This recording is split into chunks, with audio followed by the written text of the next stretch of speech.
Beth, in the circumstances, the pile-up, the squad depth, bare bones, how impressive was that today?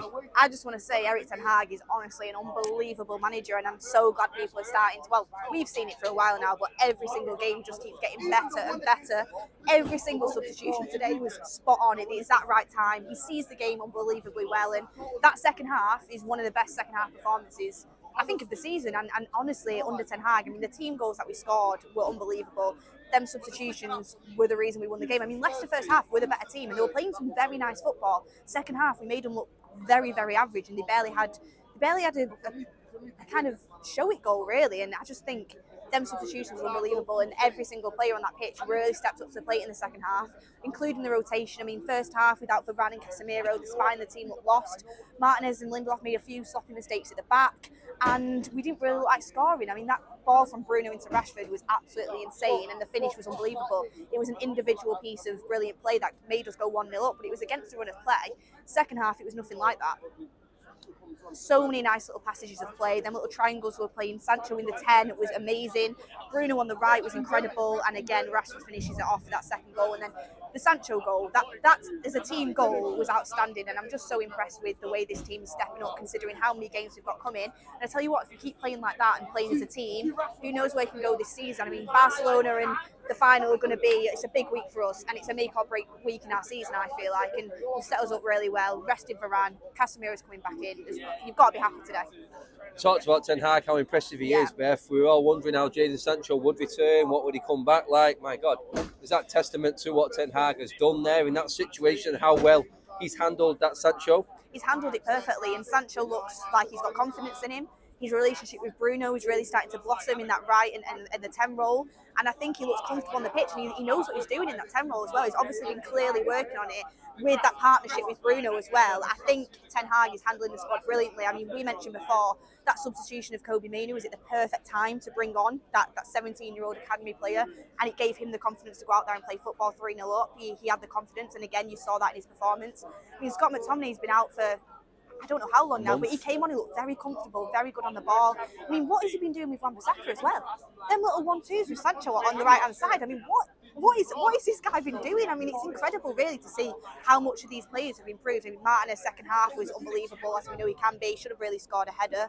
And yeah, I'm just so impressed with the way Ten Hag's handling the team. A bit gutted for Garnacho, because I thought, I mean, it was the right substitution. He obviously couldn't deal with Tete that well. They were getting through down that side. He wasn't covering that back completely, but he did get himself into a few good positions, and we weren't really finding that pass. But I mean, he's not afraid to make the substitutions. Garnacho off at half time, Sancho on, and it honestly did change the game the way that he played it. And again, Savitzer looking much more comfortable game by game. I thought it was a great second half performance from him as well.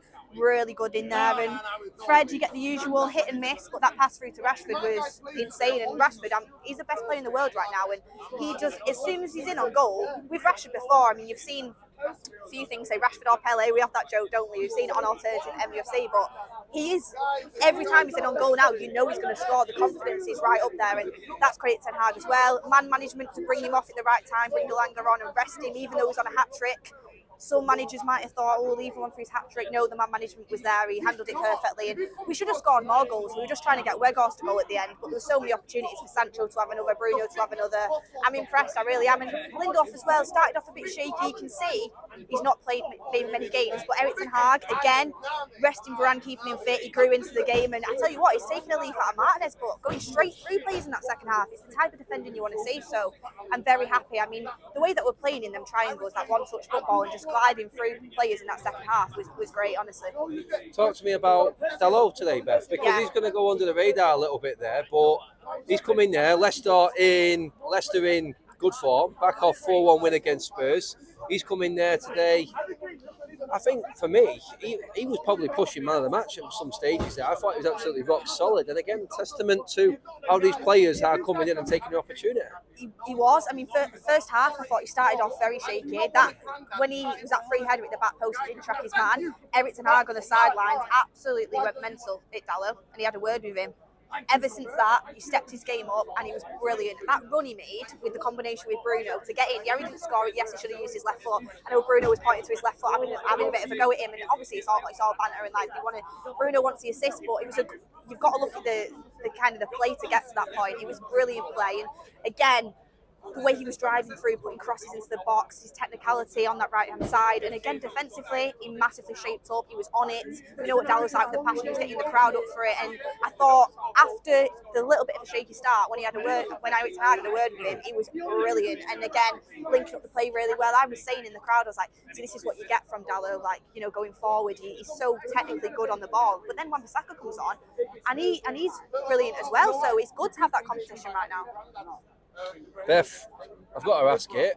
It's probably a tough one. I So couldn't pick tough. it. Man of the match? I have to say actually, because I know I got a lot of stick with my De Gea video, and people don't understand. It's not that I want him out of the club. I just want a keeper that's going to be able to long term play the way football we want to play. And that's what I was trying to highlight. But I have to say credit where credit's due today. David De Gea, I mean, equal to Michael's record. He was unbelievable. Them saves kept us in that game. He was brilliant. He's up there for man of the match with me. I thought Bruno was up there for man of the match. He was brilliant. Them assists that he got, and the way he captained the side as well. Martinez is up there. I mean, for me, he's going to Rashford as well, 2 goals. For me, it's going to be between De Gea and Bruno. I think whichever one, I can't pick between them two. They were both man of the match for me. Beth, cheers for one. Thank you. Thank you.